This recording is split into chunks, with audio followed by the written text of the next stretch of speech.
साहेब 2012 ला मुंबई महानगरपालिका निवडणूक झाल्यानंतर या भागामधून फिरताना मुळात आपण ज्यावेळेला निवडणुकीचा प्रचार केला त्यावेळेला फिरताना या भागाची जी परिस्थिती पाहिली होती की गल्ल्या नाहीत, गटारं नाहीत, रस्त्यावर डांबर नव्हता, शौचालयांची क्रांतीनगर मध्ये सुविधा नाही, कचरा टाकायला कचऱ्याची पेटी नाही। अशा परिस्थितीत 2012 मध्ये आपण लोकांना शब्द दिला होता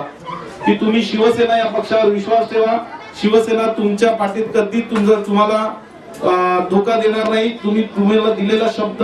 100% पाळेल असं आपण वचन देऊन त्यावेळेला या लोकांनी आपल्यावर विश्वास ठेवून क्रांतीनगर मध्ये पहिल्यांदा 2012 मध्ये शिवसेनेला सर्वात जास्त मतं पडली होती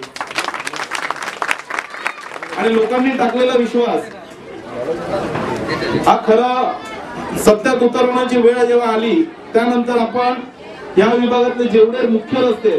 मग तो आंबेडकर चौकामधला असेल, हनुमान मंदिराकडचा असेल, आज आपण ज्या ठिकाणी व्यासपीठ बांधलंय तिकडनं चौकापासून वरपर्यंतचा जो रस्ता असेल, हे सर्व रस्ते मुख्य रस्ते आपण पेवर ब्लॉकचे करून घेतले। विभागातील सर्व गल्ल्या, पर्जन्य जलवाहिन्या आणि पाण्याच्या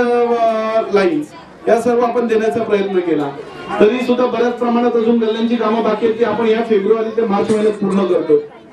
पण सगळ्यात मोठा भेडसावणारा प्रश्न होता तो शौचालयांचा, कारण या ठिकाणी मोठी लोकसंख्या आहे आणि शौचालय नाही,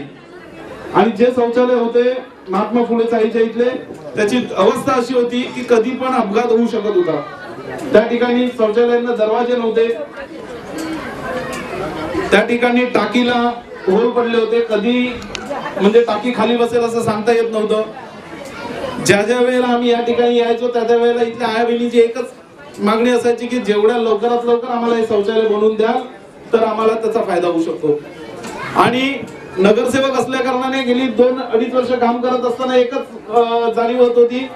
की हे शौचालय जर मी रिपेअर, कारण नगरसेवकांना फक्त शौचालय रिपेअर करण्याचा अधिकार आहे आणि शौचालयांची अशी परिस्थिती होती की ते शौचालय पूर्णपणे तोडून नव्याने टाकी बांधून त्या ठिकाणी शौचालय बांधणे गरजेचं होतं आणि त्यासाठी आमदार असणं हक्काचं गरजेचं होतं। म्हणून आम्ही लोकांना त्यावेळेला हाक दिली होती की नगरसेवक शिवसेनेचा निवडून दिला, आमदार सुद्धा शिवसेनेचा निवडून द्या। त्यावेळेला लोकांनी आमदार निवडून दिला आणि निवडून आल्या आल्या साहेबांनी या ठिकाणी या शौचालयाच्या कामाला सुरुवात केली।